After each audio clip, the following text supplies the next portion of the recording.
बिस्मिल्लाहिर्रहमानिर्रहीम, अस्सलाम वालेकुम। विनर्स स्पोर्ट्स के साथ आपका मेज़बान शहज़ादा मोइन हाज़िर है और हम अपने प्रोग्राम में क्रिकेट, हॉकी, फुटबॉल और दीगर खेलों पर बात करते हैं और इसके साथ कोशिश करते हैं जो खेल ग्रास रूट लेवल पर खेले जाएँ उसको अपने प्रोग्राम का हिस्सा बनाएं। पाकिस्तान है T20 सीरीज़ का आगाज़ करने जा रहा है आयरलैंड के ख़िलाफ़ और तीन T20 मैचेस का आगाज़ होगा। आज भी पाकिस्तानी टीम ने बड़े भरपूर अंदाज में बॉलिंग, बैटिंग और प्रैक्टिस सेशन में हिस्सा लिया और तमाम ही खिलाड़ी फिट नज़र आ रहा है। फिर एक मसाइल थे ख़ासकर पाकिस्तानी फास्ट बॉलर मोहम्मद आमिर के हवाले से कि वो टीम के हमरा नहीं गए थे आयरलैंड और अब उनको भी वीज़े की क्लियरेंस मिल गई है और मोहम्मद आमिर अब बाकायदा तौर पर अपने वतन से आयरलैंड के लिए रवाना होंगे और फिर क्योंकि पहले मैच में उनकी दस्तयाब तो नहीं होंगे लेकिन दूसरे मैच में आया देखते हैं कि मैनेजमेंट उन्हें खिलाती है या नहीं खिलाती है, लेकिन वो दूसरे मैच तक पाकिस्तानी टीम को ज़रूर ज्वाइन कर लेंगे। और साथ साथ पाकिस्तान हॉकी के हवाले से बात कर लें तो 30वें अजलान शाह हॉकी टूर्नामेंट में पाकिस्तान ने 13 साल के बाद फाइनल के लिए क्वालिफाई कर लिया है और फाइनल में पाकिस्तान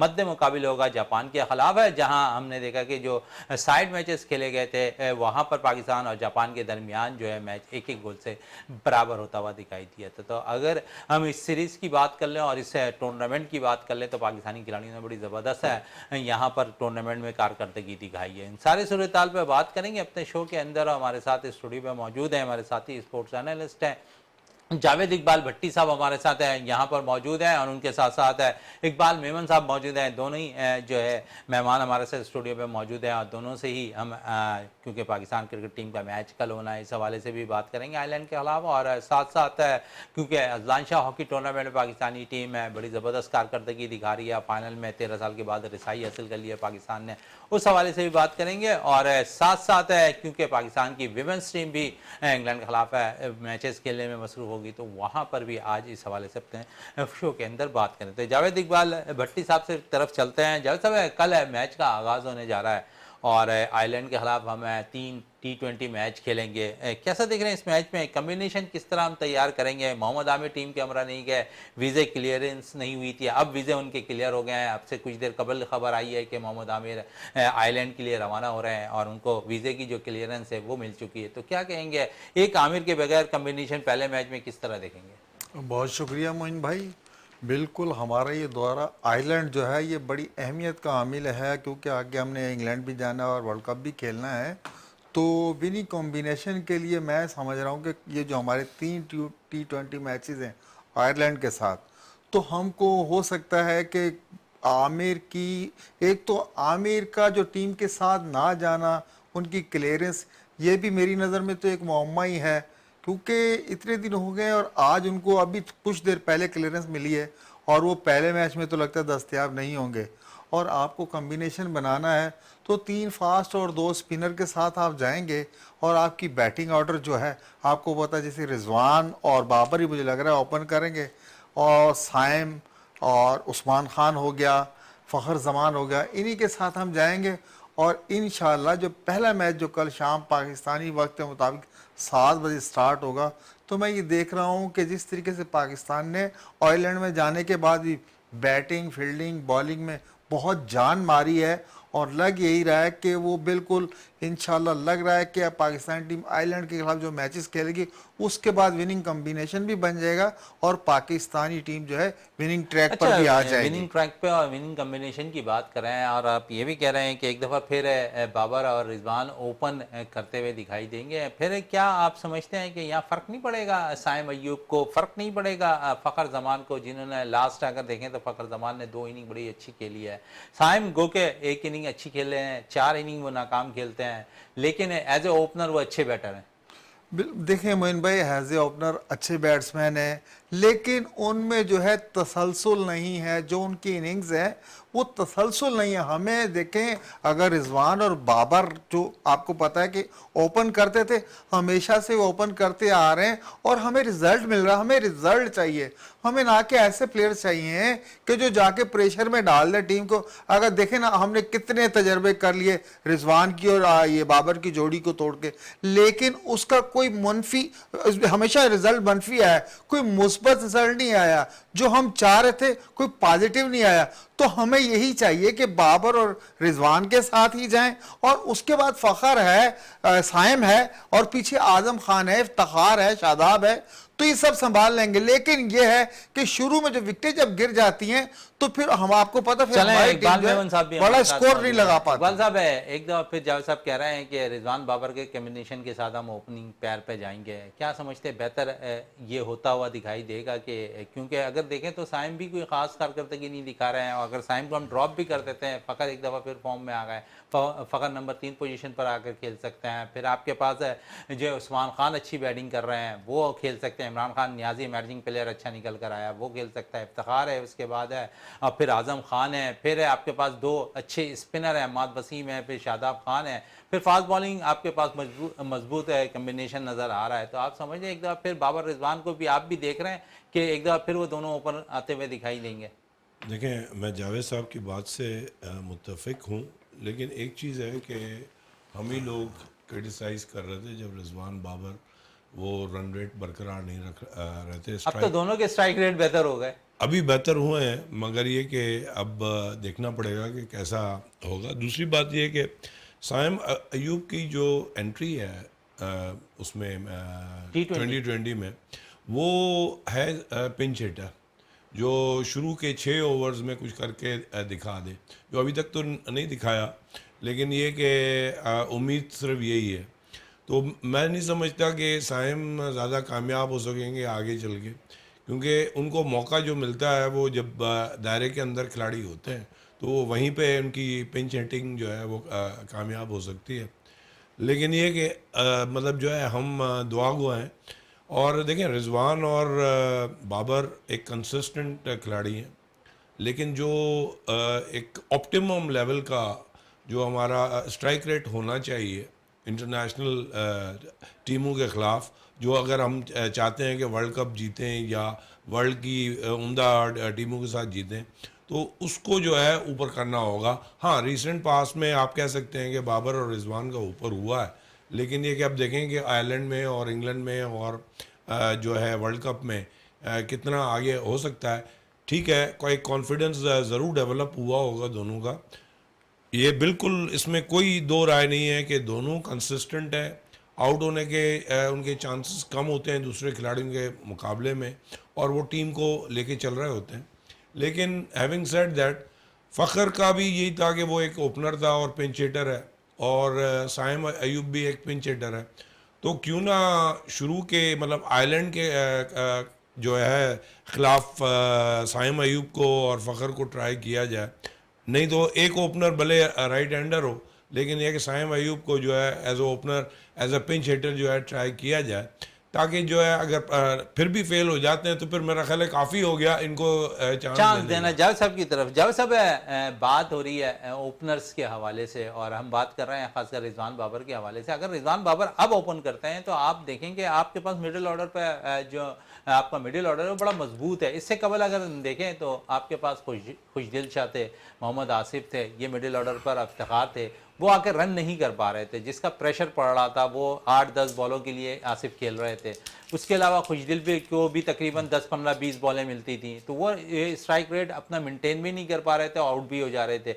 प्रेशर अगर देखें तो मिडिल ऑर्डर पर पड़ता दिखाई दे रहा था। लेकिन अगर बाबर रिजवान अब एज ए ओपनर आते हैं तो, और अगर मैं यहाँ पर साइम को थोड़ा सा ड्रॉप करता हूँ, फ़खर को ऊपर लेकर आता हूँ, फिर आपके पास उस्मान खान आपके पास नंबर 2 पोजीशन पर मौजूद होंगे 2 डाउन बैटिंग करने के लिए, फिर आपके पास इफ्तिखार 3 डाउन पोजीशन पर मौजूद होंगे, 4 डाउन पे आपके पास आजम खान मौजूद होंगे, फिर इमरान खान नियाजी मौजूद होंगे। तो आपके पास एक लंबी स्टैंड अब नजर आ रही है। तो अब ये मौका है कि दोनों बैटर से अगर स्ट्राइक रेट मेंटेन कर भी खेलते हैं, 10 ओवर के अंदर 100 रन भी करते हैं, तो आपको ये पता जरूर होगा कि आपके बैक पे जो प्लेयर्स हैं वो 10 ओवर में 150 रन भी रखने की सलाहियत रखते हैं।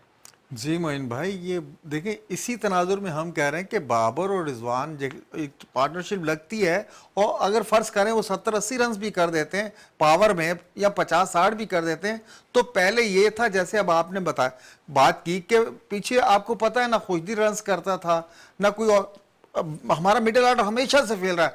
लेकिन इस टूर्नामेंट में अब जो हमारी जो लौट गई है, आपको पता है इसमें नीचे जितने भी हैं उसमें पंच हिटर भी हैं और लंबी बैटिंग करने वाले लड़के भी हैं। इवन के शादाब तक, नसीम शाह तक आपके पास आते हैं जो आपको 6 मार के दे सकते हैं। तो इसीलिए हम यही चाह रहे हैं। देखें, और आयरलैंड की जो विकेटें आपको पता है वो फास्ट विकेट है, वहां के बॉल स्विंग होगी, तो तो मैं यही देखा, रिजवान और बाबर इनसे ज्यादा एक्सपीरियंस जो है ओपनिंग में जाकर, मुझे लग रहा है इन दोनों की जोड़ी में जितना आपस में कॉम्बिनेशन है इन्हीं को जाना चाहिए। और अगर साइम को या फखर को आप कह रहे हैं दोनों को ट्राई करते हैं, तो मैं नहीं देख रहा कि आयरलैंड के खिलाफ शुरू के पावर प्ले में ये रन्स कर सकते हैं। वहां तजर्बे की जरूरत होगी, आपको विकेट पे स्टे करना होगा। ये नहीं कि T20 है तो बिल्कुल आपने आंख करते बल्ले ही घुमाने, वहां आपको स्टे करेंगे तो रन मिलेंगे। अगर आप चाहें कि बिल्कुल जाते ही मारेंगे तो आपको रन नहीं मिलेंगे। आयरलैंड को आप हल्की टीम ना लें, और उनके होम ग्राउंड में मैच हो रहा है और उन्हीं की पीछे से, यही रीजन, इसकी वजह से मैं कह रहा हूं कि रिजवान को और बाबर को ही ओपन करनी चाहिए।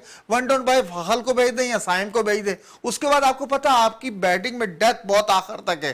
तो यही कॉम्बिनेशन लेकर चलेंगे तो इंशाल्लाह कामयाबी मिलेगी। बस भाई यही कॉम्बिनेशन के साथ जाएंगे तो जावेद साहब कह रहे हैं कि बेहतर होता हुआ दिखाई देगा। लेकिन आइलैंड की विकेट थोड़ी सी फास्ट विकेट है और आपके पास है जीनियन फास्ट बॉलर्स भी मौजूद हैं। आप समझ रहे हैं कि फुल स्ट्रेंथ के साथ हमें पहले मैच में जो है आइलैंड के खिलाफ उतरना चाहिए, क्योंकि आपके पास कॉम्बिनेशन ट्राई करने के लिए वर्ल्ड कप के लिए सिर्फ 7 मैचेस हैं। 3 आपने आइलैंड के खिलाफ खेलने हैं, 4 इंग्लैंड के खिलाफ खेलने हैं, तो आपके पास वक्त भी कम है, मैचेस भी कम है। बिल्कुल सही कह रहे हैं। और जावेद भाई की जो तजुर्बा है उसको मैं बिल्कुल सपोर्ट करता हूँ। और मगर ये कि अगर हमें ट्राई करने हैं साइम अयूब और फ़खर को, तो फिर हमें इनको एज ए पिंच हिटर शुरू में ट्राई करना पड़ेगा, जिस तरह हमने न्यूजीलैंड के खिलाफ किया।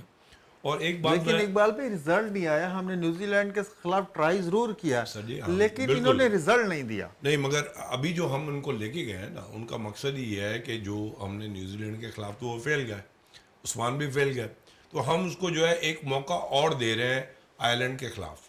तो आयरलैंड के खिलाफ जो है उनको ट्राई करना चाहिए कम से कम पहले 2 मैचेस में। तो उसके बाद जो है वो अगर फिर भी फेल हो जाते हैं तो फिर मेरा ख्याल है बहुत मौका मिल गया और अब उनको जो है, नहीं मौका तो मिल गया, लेकिन अब तो सर पे आपके वर्ल्ड कप खड़ा हुआ है। सर जी वो तो बिल्कुल सही है, लेकिन ये कि आप इस वक्त नए कोई खिलाड़ी को तजुर्बा भी नहीं कर सकते। वो अंग्रेजी में कहते हैं you can not make the horse drink, you can only take the horse to the water. तो आप कोशिश तो कर सकते हैं जितना भी आपने की, और मेरा ख्याल है हमारी डोसाइल पिचेस पे और न्यूजीलैंड की सेकंड स्ट्रिंग टीम, हालांकि मैं उसको सेकंड स्ट्रिंग टीम नहीं समझता क्योंकि उनकी बैटिंग डेप्थ मैंने देखी। और अभी भी जो वर्ल्ड कप में मैचेस हुए हैं, न्यूजीलैंड की ए टीम या बी टीम, कहीं से भी कोई ना कोई खिलाड़ी निकल के आके स्कोर कर जाता है, स्पेशली बैटिंग में। और ये चीज़ जो है इवन मुझे ऑस्ट्रेलिया में नज़र नहीं आई, लेकिन ऑस्ट्रेलिया की ओवर और प्रोफेशनलिज्म जो है उनको जितवाता है। तो न्यूजीलैंड के खिलाफ जब वो फेल हो गए हमारी पिचेस पे ही, तो वहाँ पे जाके जहाँ पे जिस स्टाइल के वो खेलते हैं वहाँ से तो निकलने के चांसेस बहुत ज़्यादा हैं, ठीक है ना। और बॉल जो है सीम भी करेगी, स्किड भी करेगी, ठीक है। तो वहाँ प्रॉब्लम तो होगी, लेकिन ये कि हम उनको मौका दे दें, ताकि ये है कि जो उनको रोल दिया गया है, जिस रोल के तहत उनको एंट्री दी गई है, वो फिर उनको मौका पूरा मिलना चाहिए, भरपूर तरीके से मिलना चाहिए। 2 मैचेस ट्राई कर लें, उसके बाद बिठा दें, बोला भाई आप बैठ जाओ। फिर वर्ल्ड कप की टीम वैसे भी आपने जो है सेलेक्ट करनी है, तो फिर वो जो दूसरे खिलाड़ी हैं रिजर्व उनको लेके आए, क्योंकि आप कब तक इनको ट्राई करते रहेंगे। मेरा ख्याल है 2 मैचेस बहुत होंगे आयरलैंड के खिलाफ, और उसके बाद जो है इवन उस्मान खान के लिए, तो ये दोनों अगर ट्राई हो गए और फिर भी फेल गए, तो फिर मैं समझता हूँ चलें फेल गए, मौका मिल गया। जावेद साहब मिडिल ऑर्डर पे थोड़ी बात कर लें। इफ्तिखार हैं, इमरान खान, नियाजी मौजूद हैं, शादाब, उस्मान खान को देख लें तो उस्मान खान भी मिडिल ऑर्डर पे आते हुए, सलमान अली आगा हैं। आप 5-6 मिडिल ऑर्डर के साथ इस सीरीज़ में आप गए हैं, आपको क्या लगता है कि इफ्तिखार के साथ कौन सा ऐसा पेयर होगा दूसरा जो मिडिल ऑर्डर को लीड कर रहा होगा पाकिस्तान के लिए?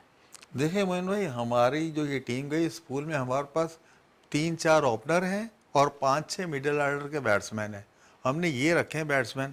आपको पता है इफ्तिखार मिडल में, देखिए आज तक इफ्तिखार के, ठीक है इफ्तिखार आपको छक्के मार के दे देगा, चौके मार के दे देगा, लेकिन इफ्तिखार को मैं देख रहा हूँ कि उसने मैच जो है फिनिश करके कम ही दिया, और स्ट्राइक रेट भी कोई इतना वो नहीं है कि बिल्कुल उन्होंने 200-250 का स्ट्राइक रेट बनाने शुरू कर दिए।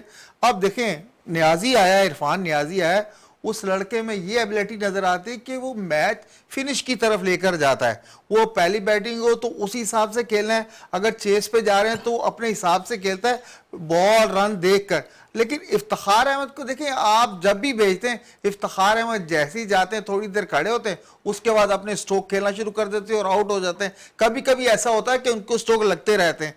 तो मैं ये मैच अगर अप्रोच करूंगा तो मैं तो इरफान नियाजी को जो है, चलें इरफान नियाजी को करें। कल हमारे साथ है जो स्टूडियो पे काफ़ी सीनियर कमेंटेटर हसन जलील साहब मौजूद थे, और कल जब मैंने इफ्तिखार के हवाले से भी उनसे बात की तो और मैंने ये पूछा कि क्या आप अपने स्क्वाड, जो उनका अपना ज़ाती स्क्वाड है, वो अपने मन के मुताबिक जो टीम अनाउंस बनाई है उन्होंने, उसमें इफ्तिखार अहमद का नाम उन्होंने रखा है? तो उन्होंने कहा नहीं, इफ्तिखार मेरे लिस्ट में मौजूद नहीं है। और मैंने पूछा कि जब क्या वजह है कि आपने इफ्तिखार को नहीं रखा? तो उन्होंने कहा है कि इफ्तिखार ने अभी तक पाकिस्तान को कोई ऐसा मैच नहीं जिताया जो विनिंग, जिसको कह सकते हैं कि एक पाकिस्तान को टारगेट चाहिए हो 15-20 रन के, और उसके बाद इफ्तिखार ने वो मैच पाकिस्तान को विन करा के दिया हो। मिडिल ऑर्डर का काम यही होता है कि जहाँ पर 10 रन 15 रन के एवरेज हो, वहाँ पर वो मैच निकाल कर दे। तो इफ्तिखार की लिस्ट जो हसन जलील साहब थे उनकी लिस्ट में इफ्तिखार मौजूद नहीं थे। फिर नौजवान हैं, मैंने इमरान खान नियाजी के हवाले से उनसे बात की, उस्मान खान के हवाले से बात की, तो उन्होंने कहा कि दोनों प्लेयर्स अच्छे हैं और दोनों को 15 रुकनी स्क्वाड में वो देख रहे हैं।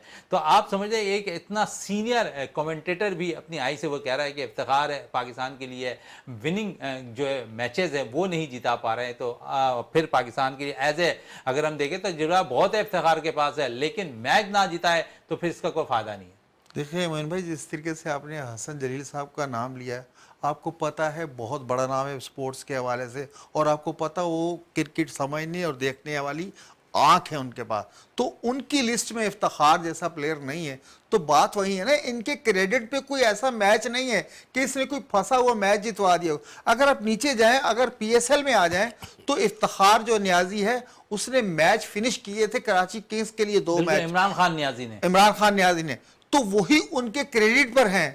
और इफ्तिखार को अगर आप देख लें तो इफ्तिखार ने पीएसएल में भी कोई उनके क्रेडिट पे ऐसा मैच नहीं जो उन्होंने फिनिश किया। मैचेस में फिनिश नहीं किया, लेकिन बारी लंबी खेली है उन्होंने। बाहरी लंबी खेलना और होती, मिडिल ऑर्डर का जो काम है, जो उनकी जॉब है, आपने मैच फिनिश करना होता है। आप जाके ठीक है रन रेट मेंटेन करके दे देंगे, आपने रन रेट मेंटेन कर दिया और आप ऐसी जगह पर आउट हो जाते हैं, पीछे आपके जो प्लेयर है वो नहीं मेंटेन कर पाते हैं, तो ये जिम्मेदारी आपकी बनती है। तो इसलिए मैं समझ रहा हूं कि इमरान नियाजी जो है उनको ऊपर आना चाहिए। नियाजी के साथ देखें, अभी उस्मान खान की बात की, तो उस्मान खान तो आपको पता 1 डाउन और 2 डाउन का बैट्समैन है, वहीं उससे बैटिंग करवानी चाहिए। और देखिए टीम आपकी मजबूत है, आप ये ना जाए कि जी हमने यही कॉम्बिनेशन बनाना है या ये हमारे ग्रुप के बंदे हैं तो इन्होंने ही खेलना है। नहीं, आप खेलने जा रहे पाकिस्तान के लिए खेलें।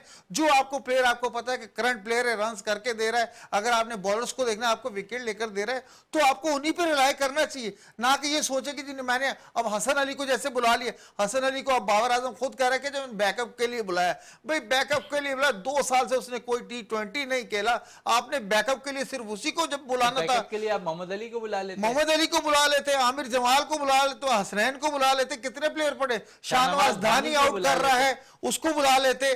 तो ये सारी चीजें, लेकिन ये है कि अब टाइम आ गया है कि अपने मुल्क के लिए सिंसियर होकर खेले। और पाकिस्तानी बहुत जज्बाती कौम है और ये इंतजार कर रही है कि आप फौरन से पहले विनिंग ट्रैक पर आ जाएं, आपका विनिंग कॉम्बिनेशन बन जाए और वर्ल्ड कप में इसके साथ जाए। वर्ल्ड कप में इसके साथ है। इकबाल मेमन साहब, 2 स्पिनर्स हैं, अहमद वसीम और शादाब खान, कैसा देख रहे हैं दोनों को इस सीरीज के अंदर? और फिर दोनों में से आपकी सिलेक्शन समझ में आ रही है कि दोनों ही 15 रुकनी स्क्वाड में शामिल होंगे वर्ल्ड कप के? बिल्कुल होने चाहिए मेरे हिसाब से। तो उनका जो पास्ट रिकॉर्ड है, स्पेशली अहमद वसीम का शुरू के ओवर्स में विकेट निकालना एज अ बॉलर और एज अ बैट्समैन भी एक स्टेबिलिटी वो देते हैं ऊपर।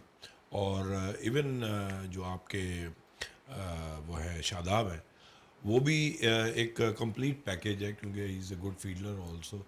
और बॉलिंग भी ठीक है, उनकी स्पिन बहुत ज़्यादा नहीं होती, लेकिन ये कि टाइट बॉलिंग कराते हैं और एक आध विकेट भी निकाल लेते हैं और रन्स में भी ज़्यादा नहीं देते। और बैटिंग भी उनकी जो है रिसेंटली कुछ चल गई है, तो मैं समझता हूँ कि वो तो कंप्लीट पैकेज है और उनको होना चाहिए दोनों को। बाकी देखें, हम अभी तक उस लेवल की जो टॉप 3 टीमें हैं या 4 टीमें, उस लेवल की क्रिकेट अभी तक नहीं खेल रहे। हम हो सकता है कि अपने दिल में खुश हो रहे हों कि हमारे पास टीम बहुत अच्छी है, तो बिल्कुल टीम अच्छी है, लेकिन उसने उस ऑप्टिमम लेवल पे जाके वो कारकर्दगी नहीं दिखाई। और हमने मतलब न्यूजीलैंड की सेकंड स्ट्रिंग टीम को देख लिया, और मैं समझता हूँ कि उसमें भी आखिरी मैच पाकिस्तान अपनी लक की वजह से जीत गया। अच्छा, दूसरी बात, इफ्तिकार की बात हो रही है, तो हमारे पास बड़े बड़े बेंचमार्क्स हैं, जिसमें एक फिनिशर तो बहुत पहले की बात है कि जावेद मियादाद होता था, उसके बाद हमारे पास एक शाहिद आफरीदी होता था, फिर हमारे पास एक अब्दुल रज़ाक होता था। तो वो चीज़ें इसमें नज़र नहीं आती, और हमारी मजबूरी हो गई है कि शायद या तो हमारे पास कोई खिलाड़ी नहीं है। आसिफ को भी हमने बहुत ट्राई किया था, आसिफ अली को, लेकिन वो भी फेल गए। लेकिन आसिफ अली को इतने चांसेस नहीं मिले जितने इफ्तिकार को मिले हैं। तो मैं समझता हूँ कि सोल सर्चिंग की ज़रूरत है, और सेलेक्टर्स को भी देखना चाहिए। और जिस तरह आप उस दिन जिक्र कर रहे थे कि तौसीफ़ और दूसरे सेलेक्टर्स जाके मैदानों में देखा करते थे, तो वो चीज़ें जो है ना वो यहाँ पे मिसिंग लग रही हैं। और यहाँ पे भी यारी दोस्ती निभाई जा रही है। एक जो है बैगेज लेके चल रहे हैं बाबर, और उनका मुझे नहीं लगता कि कोई इतना इंटरेस्ट है। अगर कोई जीत जाते हैं तो वो एक किस्म का बोनस होगा, लेकिन वो जुस्तजू वो चीज़ नज़र नहीं आ रही उनकी वर्ल्ड कप जीतने वाली। वो सिर्फ दोस्तियों पे उनको नाज है। तो अच्छे अच्छे खिलाड़ी हैं, मोहम्मद अली है, शाहनवाज नहानी है, तो उनको वो ट्राई करते। मगर ठीक है, अब वो जो भी टीम लेके जा रहे हैं, हमारी दुआ है, क्योंकि हमारे ज़्यादातर जो है इस तरह के मैचेस में दुआएं काम आती हैं। तो ये मेहनत तो करेंगे अपनी, लेकिन ये कि अल्लाह से दुआ है कि इनको कामयाबी नसीब हो। कामयाबी नसीब हो। फास्ट बॉलिंग के शोबे पे आते हैं थोड़ा सा जावेद साहब। और फास्ट बॉलिंग में अगर हम देखें तो अब्बास आफरी अच्छा और मुसलसल परफॉर्म भी कर रहे हैं पाकिस्तान की जानिब से, और फिर हारिस रऊफ इंजरी के बाद टीम में शामिल हुए हैं। आमिर की वीज़े आज क्लियर हो गए हैं, आमिर आज वतन से रवाना हो जाएंगे आइलैंड के लिए। और फिर वहाँ पर मौजूद शाहिनशाह आफरीदी, और अगर हम बात करें शाहिनशाह आफरीदी के लिए तो नसीम शाह का प्यार उनके साथ बड़ा इस वक्त बड़ा मायने रखता है। और दोनों ही के ये है कि दोनों ही अगर शुरू के स्पेल में विकटें ले लेते हैं तो पाकिस्तान का जो है फ़ायदा होता हुआ दिखाई देता है। और यही कुछ हुआ है न्यूजीलैंड के सीरीज़ में, जहाँ पर शाहिनशाह आफरीदी ने विकटें हासिल की हैं तो पाकिस्तान को पीछे से प्रेशर जो है आसानी हुई है, उनके बॉलर्स को आउट करने आसानी हुई है आउट करने में। फिर हसन अली का टीम में एक आना, आप समझ रहे हैं कि यहाँ पर हम पहले मैच में किस 3 तेज़ बॉलर के साथ जा सकते हैं? देखिए मोइन भाई, आपने बहुत अच्छा इस पे अपनी राय दी है। देखिए 3 बॉलर वही हैं, आपको पता है, एक तो नसीम शाह हो गया, शाहिनशाह अफरीदी हो गया, ये तो दो आपको पता। अगर ये दोनों पहले ओवर में प्रेशर डाल देते जैसे आपने कहा, तो पूरी टीम प्रेशर में आ जाती बैटिंग साइड। और उसके बाद अगर आप देखें अब्बास अफरीदी जो है, आपको पता हो यहाँ से कंटिन्यू परफॉर्म करता हुआ जा रहा है, और आयरलैंड और इंग्लैंड की विकेटों पे और अच्छी बॉलिंग करेगा। तो मैं तो ये देख रहा हूँ इन 3 बॉलर्स के साथ जाएं, इन्हीं तीनों बॉलर्स के साथ जाएं, देखें कि इनका रिजल्ट क्या आता है। अगर आप ठीक है कि वो नया बॉलर है अब्बास अफरीदी, बाहर जाकर वो नहीं परफॉर्म कर पाता, लेकिन उम्मीद है वो परफॉर्म करेगा। फिर आपके पास ऑप्शन तो है ना, आपके पास हारिस भी है, आमिर भी है, इन दोनों की ऑप्शन है। आप किसी भी प्लेयर को जो है एडजस्ट करते हैं। अगर आपने देखना है कि हमने तजर्बा इस्तेमाल करना है, तो तजर्बा अगर आपने इस्तेमाल करना है तो आपके पास मोहम्मद आमिर की शक्ल में मौजूद है। आमिर तो अभी पहुंचेंगे, और फिर ऐसा नहीं लगता कि कल का मैच वो खेलेंगे, क्योंकि ज्वाइन करने में उन्हें कम से कम पहले मैच में दस्तयाबी तो उनकी नहीं है। बिल्कुल मोहन भाई, पहले मैच में तो उनकी दस्तयाबी नहीं है, लेकिन अगर कॉम्बिनेशन बनता है, अगर अब्बास अफरीदी के साथ 3 फास्ट बॉलर के साथ जाते हैं, 2 स्पिनर्स के साथ जाते हैं, और अगर आपको अगर तीसरा जो बॉलर फास्ट बॉलर चेंज करना है और आप चाह रहे हैं कि तजर्बा और एक्सपीरियंस हो, तो आमिर से ज़्यादा तो किसी के पास नहीं। अब अगर आप कहें कि नहीं ये हसन अली के पास ज़्यादा तजर्बा है, तो ये जो बात समझ में नहीं आएगी किसी की भी। अगर आपने तजर्बे ही करने थे, आपने जो न्यूजीलैंड के खिलाफ तजर्बे किए, आपको कोई रिजल्ट नहीं मिला, वो जो बिल्कुल नेगेटिव रिजल्ट आए। अब तजर्बों का टाइम गुजर चुका है, बिल्कुल आपको चाहिए कि विनिंग कॉम्बिनेशन बनाए, इन्हीं 3 बॉलर्स के साथ जाएं, 2 स्पिनर के साथ जाएं। और आपको पता है स्पिनर्स तो आपके पास 3 से 4 स्पिनर मौजूद है आपकी टीम में। सिर्फ फास्ट बॉलर पे आपको 3 बॉलर जो है, नसीम शाह हो गया, शाहिनशाह अफरीदी हो गया और अब्बास अफरीदी, इनके साथ जाएं। स्पिनर तो आपके पास है। असल मसला है वहां पर रन्स लगाने का। अगर आयरलैंड में आपके बैट्समैनों ने वह रन लगाए बोर्ड पे, तो आपके लिए प्रॉब्लम। रन्स वहां अगर बनेंगे तो बॉलर तो आपके कामयाब हो गए होंगे। असल है बैट्समैनों पे ज्यादा जिम्मेदारी है, बैट्समैनों पर ज्यादा जिम्मेदारी आती हुई दिखाई दे रही है। लेकिन उससे कबल एक सवाल मैं जरूर करना चाहूंगा इकबाल मेमन साहब से। और इकबाल साहब, हम तमाम ही प्लेयर्स में एक आजम खान को भूल गए, और आजम खान है अगर हम देखें तो इस वक्त पाकिस्तान का वो एक बैटर है जो लंबी हिटें मार सकता है। तो आजम को किस तरह देख रहे हैं? देखिए, आज़म ने ठीक ठाक प्रूव किया है। एक मतलब इंटरनेशनल पे तो इतना ज़्यादा नहीं, लेकिन ये है कि पीएसएल में बहुत अच्छा प्रूव किया है। और मैं समझता हूँ कि उसको ट्राई करना चाहिए और कहीं ना कहीं इसको एडजस्ट करें और वो खेले। शुरू के मैचेस में देखें, यही आपको एडवांटेज है आयरलैंड के ख़िलाफ़ ख़ास तौर पे, और इवन इंग्लैंड के ख़िलाफ़। तो आप जो है जो भी टीम लेके गए हैं उनको रीशफल करके उनको मौका दें, ताकि जो है उनका वहाँ पे जाना जो है वो इफ़ेक्टिव हो और उनको मौका मिल जाए, ताकि वो रिदम भी हासिल करते हुए रिदम भी दिखाए हासिल जाएं। कर बिल्कुल लें। ऐसी और बात कह रहे हैं बिल्कुल इकबाल बिल्कुल मेमन साहब। और इस वक्त अब मुझे ब्रेक के लिए कहा जा रहा है, ब्रेक से वापस आते हैं तो गुफ्तगू को मजीद जारी रखते हैं।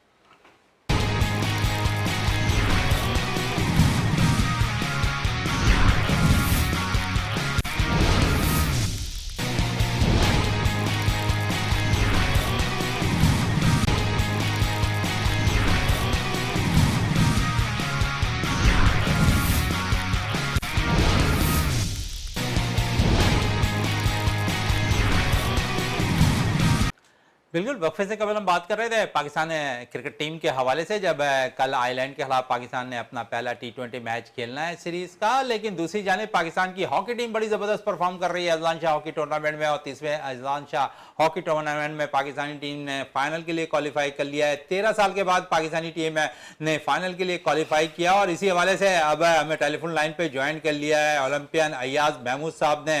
उनसे भी बात कर लेते हैं पाकिस्तान की परफॉर्मेंस के हवाले से। अयाज महमूद साहब, बड़ी खुशी की बात है कि 13 साल के बाद पाकिस्तानी टीम ने जो है Sultan Azlan Shah hockey tournament के लिए जो है क्वालिफाई कर लिया। बड़ा क्रेडिट आप लोगों को भी जाता है। गो के फेडरेशन ने थोड़ी से मामलात के मसाइल थे, लेकिन एक पेज पे जमा होने के बाद पाकिस्तानी टीम अब अच्छा परफॉर्मेंस करती हुई दिखाई दे रही है। क्या कहेंगे? जी बिल्कुल, आपने सही फरमाया जी। माशाल्लाह, नजर ना लगे, टीम ने बड़ा अच्छा परफॉर्म किया है। सारे मैचेस बड़े अच्छे खेले हैं और सबसे अच्छी बात यह है कि अटैकिंग हॉकी खेल रहे हैं। जब हम अटैकिंग हॉकी खेलते हैं तो थोड़ा सा हमें ख्याल रखना पड़ेगा कि जो हम 4 गोल हमने मलेशिया के खिलाफ और 4 गोल हमने जब कनाडा के खिलाफ खाए हैं, तो ये एक अलार्मिंग सिचुएशन है जो कि नहीं होनी चाहिए। क्योंकि इस इवेंट के अंदर देखें, 2 टीमें हैं जो अपनी फुल स्ट्रेंथ के साथ आई हैं। एक मलेशिया है और एक जापान है। बाकी जो सारी टीम्स हैं वो हैं जो अपनी टीमें डेवलप कर रही है फॉर द नेक्स्ट इवेंट्स। और हमारी माशाल्लाह जो टीम है वो फुल स्ट्रेंथ के साथ गई है, जो कि एक अच्छा साइन है। मेरा ख्याल है कि अगर हमारे बच्चे इसी तरीके से इवेंट्स खेलते रहेंगे तो फ्यूचर हमारा कोई ब्लीक नहीं है, फ्यूचर हमारा बड़ा ब्राइट है। अच्छा यार साहब, आप बात कर रहे थे पाकिस्तानी टीम के हवाले से कि खसारे में गई है हमारी टीम है 2 मैचेस में, और लेकिन खसारे के बावजूद पाकिस्तानी टीम ने अच्छी परफॉर्मेंस दिखाई है। पाकिस्तानी टीम ने वहां पर कमबैक भी किया है। पाकिस्तानी टीम ने फिर उस मैच में फतह भी हासिल की है। और आप समझ रहे हैं कि माजी में अगर हम देखें तो थोड़ा सा 3rd क्वार्टर 4th क्वार्टर पे पाकिस्तानी टीम थोड़ी सी कमज़ोर हो जाया करती थी। ऐसा लगता था कि स्टेमिना लूज कर रही है इस मॉडर्न हॉकी के मैच में। लेकिन अब अगर हम देख रहे हैं तो इस मैचेस के अंदर अभी जो खेले जा रहे हैं इसमें पाकिस्तानी टीम की परफॉर्मेंस अच्छी जा रही है। 3rd क्वार्टर भी अच्छा खेल लिया है, 4th क्वार्टर भी अच्छा खेल लिया है, और आखिरी मिनट तक पाकिस्तान मुकाबला करते हुए दिखाई दे रही है। देखिए, आज की हॉकी की जो डिमांड है वो एक कि आपकी जो फिटनेस लेवल है वो ज्यादा होनी चाहिए। लेकिन मैं वही कह रहा हूँ ना कि अगर आप देखेंगे तो हमने 4 गोल अगेंस्ट मलेशिया और तकरीबन 4 गोल अगेंस्ट अगर हमने कनाडा हमने कंसीव किए हैं, तो ये एक अलार्मिंग सिचुएशन है। बच्चे हमारे बहुत अच्छे खेल रहे हैं। जहाँ गलतियां हैं उनको आइडेंटिफाई करके इसको बेहतर कर सकते हैं और करना पड़ेगा। क्योंकि जब आप यूरोपियन टीम्स खेलेंगे तो सिचुएशन डिफरेंट होगी। हाउएवर जो हम अजलान शाह की परफॉर्मेंस है माशाल्लाह बड़ा अच्छा खेल रहे हैं, लेकिन अब फाइनल है वो इनको देखना पड़ेगा कि जापान जो है वो बड़ी टफ साइड है। उनकी जो वो अपनी बैक डिफेंस करते हैं वो बड़ा अच्छा है और जिसको हमें ब्रेक करने की जरूरत है। और दूसरी बात यह है कि जो उनका काउंटर अटैक है उसको काउंटर करने की जरूरत है। अगर काउंटर अटैक पे कामयाब होंगे तो फिर हमें मुश्किल होगी। अच्छा, काउंटर अटैक पे थोड़ी सी मुश्किलात होगी, लेकिन इस टूर्नामेंट में पाकिस्तान के गोलकीपर की बात करें तो गोलकीपर भी बड़ा अच्छा खेलते दिखाई दे रहे हैं। प्लांटी कॉर्नर की बात करें तो सुफियान भी अच्छा खेलते दिखाई दे रहे हैं, राना वहीद भी अच्छी कारकर्दगी दिखा रहे हैं इस मैच के अंदर है। तो आप समझ रहे हैं कि इन सीनियर और जूनियर के कम्बिनेशन से पाकिस्तान को फायदा हुआ है?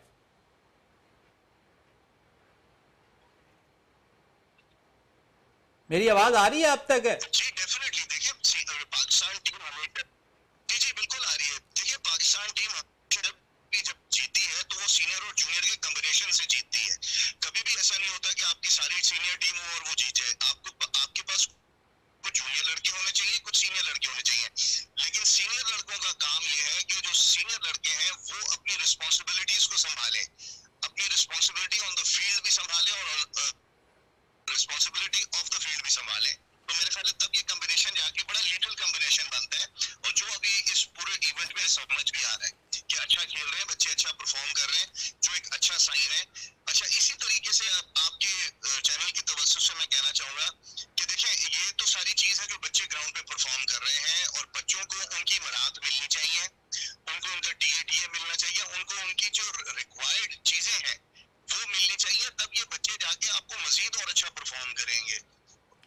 मजीद अच्छा परफॉर्म करेंगे। आपने बड़ी अच्छी बात कही है अयाज साहब, और यही कुछ है माजी में होता रहा कि इन खिलाड़ियों के साथ इंसाफ नहीं किया गया, और जब इंसाफ नहीं हुआ तो वो ज़्यादातर मुख्तलिफ ममालिक के अंदर लीग खेलने में मसरूफ़ हो गए, और शायद यही वजह बनी पाकिस्तान की हॉकी की बदहाली की, कि जहाँ पर पाकिस्तान हॉकी ऊपर की जानिब है आती हुई दिखाई नहीं दी। अयाज साहब कितना एग्री करेंगे मेरे इस सवाल से आप? मैं आपके सवाल से जी 100%, हम तो बड़े अरसे से इसी बात के ऊपर हैं कि पाकिस्तान हॉकी को अब प्रोफेशनल लीग्स की तरफ जाना पड़ेगा, मल्टीनेशनल कंपनीज को इनरोल करना पड़ेगा जो आपको स्पॉन्सरशिप दे सके। देखिए अगर आप हर दफा कोई ऐसी फेडरेशन लेकर आएंगे जो हर दफा गवर्नमेंट की ग्रांट की तरफ देखती रहेगी, और गवर्नमेंट की ग्रांट कितनी है, पाकिस्तान की तरफ से गवर्नमेंट की ग्रांट मिलती है 2.5 मिलियन, 35 लाख रुपए। 35 लाख रुपए में तो आजकल कुछ भी नहीं होता। तो आपको एक लीग करनी पड़ेगी, पीएचएफ पाकिस्तान हॉकी फेडरेशन को अपनी एक मार्केटिंग टीम बनानी पड़ेगी। जब वो जाकर इस लेवल पे आना शुरू करेंगे जहां पर उनके पास स्पॉन्सर आएगा, क्योंकि इस वक्त जो हमारे दो मसाइल पैदा हुए हैं, दो फेडरेशंस बन गई हैं। फेडरेशन तो उन लोगों से भरी हुई है जो मोस्टली करप्ट ओलंपियंस, मैं उनको कहता हूं जो करप्ट ओलंपियंस हैं, ठीक है। और एक फेडरेशन वो है जिसके अंदर अच्छे ओलंपियंस हैं, जिनका कोई ट्रैक रिकॉर्ड में कहीं कोई करप्शन नहीं है। तो जो करप्ट ओलंपियंस थे उन्होंने तो बेड़ा गर्क कर दिया पिछले 15-20 साल के अंदर हॉकी का। अब देखना ये है कि हुकूमत जो है वो सही ओलंपियंस को लेकर आए, उनके हवाले हॉकी करे, और साथ एक प्रेसिडेंट ऐसा लगाए। अगर इजाजत है तो मैं 2 लोगों के नाम लेना चाहूंगा आपके चैनल के ऊपर। बिल्कुल है। एक इस्लाउद्दीन सिद्दीकी साहब है, और एक समीउल्लाह। ये दो ऐसे लोग हैं जो कंट्रोवर्शियल नहीं है, जिनके ऊपर कोई ऐसी चीजें नहीं है। आप उनको प्रेसिडेंट पाकिस्तान हॉकी फेडरेशन बनाए, वो अपनी एक टीम चूज करें, क्योंकि इनकी क्रेडिबिलिटी भी है मार्केट के अंदर। इन जो कंपनीज है वो आगे पैसा भी दे सकती हैं और कहेंगे कि जो हॉकी आप अच्छे तरीके से चला भी लेंगे, क्योंकि ये पिछले ने तो क्रेडिबिलिटी सारे ओलंपियंस की जीरो कर दी है। मतलब आप हॉकी का किसी के पास, किसी मल्टीनेशनल कंपनी के पास जाएंगे बात करने के लिए तो वो कहेगा जी सॉरी हमने आपको पैसा नहीं देना। ये इन लोगों ने ये हमारा हाल किया है। अच्छा, अगर पाकिस्तानी टीम है, आउट ऑफ द बॉक्स, जी जी साहब, पाकिस्तानी टीम अगर अजलान शाह हॉकी टूर्नामेंट जीतने में कामयाब हो जाती है तो एक तारीख रकम हो जाएगी, और उसके बाद जिस तरह आप भी कह रहे हैं कि जहाँ पर ग्रांट नहीं आती, जहाँ पर स्पॉन्सरशिप नहीं आती है, लेकिन शायद इस जीत के बाद एक हल्की सी किरण ज़रूर नज़र आएगी। जो स्पॉन्सर्स नहीं देना चाहते वो स्पॉन्सरशिप आगे की तरफ आएगी। और फिर अगर हम देखें तो अपने पड़ोसी मुल्क पे थोड़ी सी नज़र डाल लें हॉकी पे, तो उन्होंने भी काफ़ी वर्क किया। अब उनके पास वहाँ पर लीग्स भी हो रही है हॉकी की। हमारे पास भी काफ़ी बातें होती रही है लीग के हवाले से, लेकिन लीग नहीं हो पाई। अगर लीग हो जाती है तो शायद कुछ बेनिफिट यहाँ पर भी पाकिस्तान हॉकी को बेहतरी की तरफ नज़र आएगा।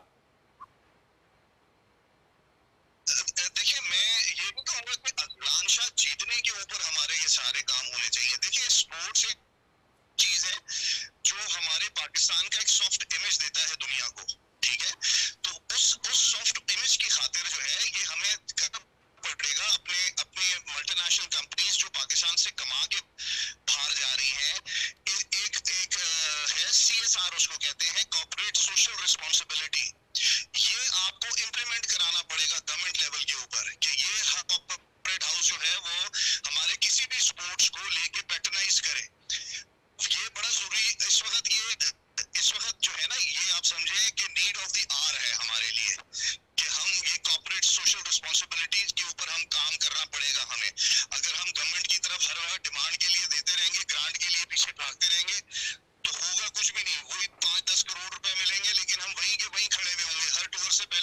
मुसीबत पड़ी हुई होगी कि टिकट के पैसे कहाँ से लाएंगे, बच्चों का टीए कहाँ से करेंगे। और ये सिर्फ आप नेशनल टीम पे बात कर नहीं होनी चाहिए। देखिए अंडर 14 है, अंडर 16 है, अंडर 18 है, ये बहुत से इवेंट्स हैं जो करने पड़ते हैं। ये कौन करेगा? यार साहब है, इस पे तो सबसे ज्यादा तवज्जो देने की जरूरत है, लेकिन इस पे ही तवज्जो नहीं दी जाती है। सर मैं यही तो कह रहा हूँ कि देखिए फेडरेशन अगर हर दफा ग्रांट की तरफ देखिए ना, अगर गवर्नमेंट ग्रांट देगी, नहीं, हमें आउट ऑफ द बॉक्स सोचना पड़ेगा कि पाकिस्तान हॉकी फेडरेशन के पास पैसा कहाँ से आएगा। आप जब तक मल्टीनेशनल कंपनीज को इनरोल नहीं करेंगे अपने साथ, उनको जाके अपनी प्रेजेंटेशंस नहीं देंगे, वरना आप इसी तरीके से जो है हर टूर से पहले यही होगा कि हम लोगों के दरवाजे पे खड़े होंगे और पूछ रहे होंगे कि सर हमें पैसा दे दे, हमारी टीम ने जाना है। हमें आउट ऑफ द बॉक्स सोचना पड़ रहा है। चलें, आउट ऑफ बॉक्स सोचना पड़ता है, ये हमें ज़रूर है, लेकिन अब है क्योंकि आखिरी मैच पाकिस्तान ने न्यूजीलैंड के ख़िलाफ़ खेलना है और फिर पाकिस्तान ने फाइनल के लिए भी क्वालिफाई कर लिया है, तो आप क्या समझे, आप आपकी नज़र में, क्योंकि आप भी इस टीम को लीड कर रहे थे जो कैंप कराची में लगा हुआ था, तो इस टीम को आप फाइनल विन करता हुआ देख रहे हैं? सर देखिए ऑन पेपर हमारी टीम तो सबसे अच्छी टीम है, सबसे सीधी टीम है हमारी ऑन पेपर। नहीं, अब तो ग्राउंड में भी परफॉर्मेंस हो रही है ना यार साहब, ग्राउंड पे भी तो परफॉर्मेंस दे रहे हैं ना, अब ये तो चीजें नजर आ रही हैं सामने। नहीं बिल्कुल, मैं तो कह रहा हूँ कि जी हमारे लिए तो बड़ी खुशाइन बात होगी कि पाकिस्तान टीम अगर ये इवेंट जीते, तो इसमें तो कोई दो राय नहीं है। पाकिस्तान का जीतना इस वक्त बड़ा जरूरी है और यही बच्चे हैं जो परफॉर्म कर सकते हैं। ठीक है, यही बच्चे, ये जो सीनियर और जूनियर का ब्लेंडिंग हुआ हुआ है, यही बच्चे परफॉर्म करेंगे, कोई बाहर से तो लड़का नहीं आएगा।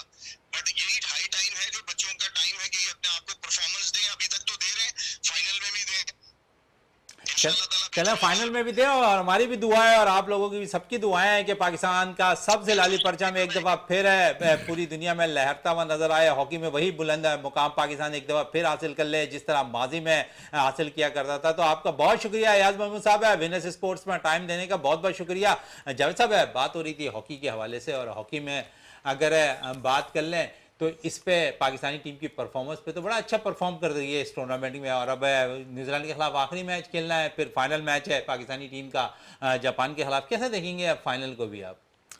मोइन भाई, बहुत अभी जैसे अयाज भाई बात कर रहे थे कि हमारी टीम जो है सबसे अच्छी टीम है अजलान शाह हॉकी टूर्नामेंट में, और उसका सबूत उन्होंने दिया। मलेशिया जैसी मजबूत टीम को हराया, फिर कनाडा से आपने, एक जनूबी कोरिया से, और अब न्यूजीलैंड से मैच रह गया, जापान से आप बराबर खेल के। तो मैं ये देख रहा हूँ कि कनाडा के खिलाफ, कनाडा ने जो हमारे खिलाफ 4 गोल किए हैं, देखें अभी जैसे अयाज भाई बात कर रहे थे, हम बिल्कुल जो क्या ना अटैकिंग उस पर चले गए हॉकी पे। हमारा डिफेंस जो है मुझे लगता है कि वो कमज़ोर होता है, अटैकिंग की वजह से हमने डिफेंस पे ध्यान देना ही छोड़ दिया है। अब जब डिफेंस कमज़ोर होगा तो सामने वाली टीम जो है ना वो किसी भी लम्हे आप पे गोल कर सकती है। तो ये चंद एक बातें हैं जिन पे थोड़ा सा कोचिंग स्टाफ जो है हॉकी का वो इस पे ध्यान दे, और इंशाल्लाह लग ऐसे रहा जैसे रिदम में आ रही है हमारी team. Azlan Shah hockey tournament इंशाल्लाह पाकिस्तान टीम जीत कर आएगी। क्या कहेंगे पाकिस्तानी टीम के हवाले से? बिल्कुल, ये जो है ये मौका है इनको, और स्पेशली न्यूजीलैंड के ख़िलाफ़ इनको जो है मैच जीतना चाहिए, और जापान के ख़िलाफ़ इन्होंने बराबर किया था, तो वहाँ पे इनको बहुत मेहनत करनी पड़ेगी ताकि ये ट्रॉफ़ी लेके आएँ। और देखें, ट्रॉफ़ी जब आप विनिंग टीम होते हैं तो उसका बड़ा जो है फ़र्क पड़ता है। और अयाज महमूद की एक बात को मैं लेके चलूँगा, जो चीज़ हम MBA के स्टूडेंट्स को पढ़ाते हैं कि कॉर्पोरेट उसमें जो है एक सोशल रिस्पॉन्सिबिलिटी का एक बजट होता है, और बिल्कुल उन्होंने सही जगह पे ये टच किया है। और गवर्नमेंट को भी ये जहन में आना चाहिए कि कॉर्पोरेट सेक्शन को टच करें, और जो है आपकी बहुत सारी बैंकें हैं और बहुत सारी ऑर्गेनाइजेशंस हैं जिनको आप टच करें, ताकि जो है वो पैसा जो है एज ए स्पॉन्सर वो हॉकी के लिए लेके आएँ। और हमारे पास भी जो है वो PSL की तरह हॉकी की भी जो है एक लीग होनी चाहिए। और ये मैं समझता हूँ बिल्कुल ज़बरदस्त उन्होंने बात की है, एक आउट ऑफ बॉक्स जो है इनको सोचना पड़ेगा। और जो है हमारे पुराने जो ओलंपियंस हैं और जो सिंसियर हैं हॉकी के लिए, उनको वो लेके आएँ। और इस वक्त अजलान शाह में बहुत बड़ा ज़बरदस्त मौका है इनको जीतने के लिए, और ये हमारी उम्मीद है कि वो जीत के आएँ, क्योंकि पाकिस्तान की नेशनल गेम है, और इससे जो है बहुत सपोर्ट मिलेगी इनको, और इनकी जो है सपोर्ट के साथ गवर्नमेंट भी जो है इनको सपोर्ट करेगी ये जीतने के बाद। जीतने के बाद। इकबाल मेमन साहब की भी दुआएं और हम सब की दुआएं पाकिस्तान है जो है हॉकी में अजलान शाह हॉकी टूर्नामेंट है जो 30वां खेला जा रहा है उसमें पाकिस्तानी टीम है कामयाबी हासिल करे, और क्योंकि अब पाकिस्तानी टीम फाइनल में पहुंच चुकी है, मलेशिया के जापान के खिलाफ पाकिस्तान ने फाइनल मैच खेलना है। इकबाल मेमन साहब आपका बहुत शुक्रिया, जावेद इकबाल साहब आपका बहुत शुक्रिया। प्रोग्राम का अख्ताम करते हैं दुआ के साथ कि पाकिस्तान में खेल और खिलाड़ी तरक्की करते रहें और पाकिस्तान का सबसे लाली परचम दुनिया भर में रोशन रहे। इसी के साथ अपने मेज़बान शहजादा मोइन को इजाज़त दें। पाकिस्तान जिंदाबाद। लेकिन जाते जाते टेनिस के हवाले से हमने एक पैकेज तैयार किया, वो पैकेज देखते हैं।